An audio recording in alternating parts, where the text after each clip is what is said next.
सीता के हाथ में घास का तिनका देख थर थर कांपता था रावण। जाने जानकी की अनोखी कहानी। कहानी रामायण। रावण सीता जी का हरण कर उन्हें लंका तो ले आया, लेकिन जब भी रावण ने सीता जी के पास जाने की कोशिश की, सीता जी एक घास का तिनका अपने हाथ में उठाकर उसे देखने लगती थीं और रावण दूर खड़ा थर थर कांपने लगता था। आइए, क्या है रामायण की यह अनोखी कहानी। रावण की कैद में श्री राम का स्मरण। रावण ने सीता जी का हरण कर उन्हें अशोक वाटिका में कैद कर दिया था, जहां वो एक वट वृक्ष के नीचे बैठकर श्री राम का स्मरण करती थीं। रावण बार बार धमकाने आता था, लेकिन सीता जी मौन रहती थीं।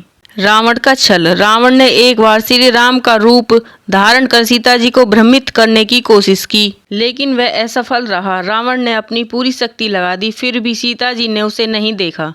मंदोदरी की प्रतिक्रिया। अपने शयन कक्ष में पहुंचकर रावण ने मंदोदरी से कहा कि राम का रूप धारण करने के बाद भी सीता ने उसे देखा ही नहीं। रावण समझ नहीं पाया कि जगत जननी को छल से नहीं जीता जा सकता है। घास का तिनका। रावण ने सीता जी से पूछा कि जब वह उससे बात करने आता है तो तब वह एक घास का तिनका उठाकर उसे घूरती है। यह एक तिनका रावण के लिए एक रहस्य बना रहा, जबकि इसके पीछे जगत जननी सीता की शक्ति। एक बार अयोध्या में देखी थी सीता जी की शक्ति।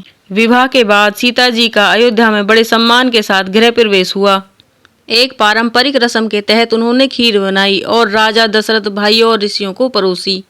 इसी दौरान पहली बार सीता जी की शक्ति सामने आई थी। खीर में तिनका। सीता जी द्वारा परोसी गई खीर में अचानक हवा से एक छोटा सा घास का तिनका गिर गया।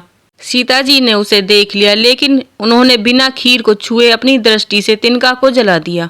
राजा दशरथ का वचन। जिस वक्त सीता ने यह चमत्कार किया, राजा दशरथ ने दूर से यह देख लिया था और उन्होंने सीता जी को बुलाकर कहा, जगत जननी होने के बावजूद अपनी शक्तियों का उपयोग अपने शत्रुओं पर मत करना, जैसा तुमने आज उस तिनके के साथ किया।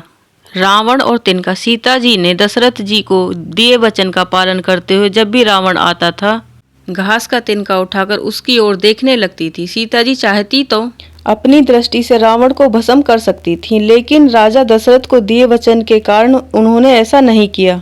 सीता जी से दूर रहने के पीछे एक श्राप भी।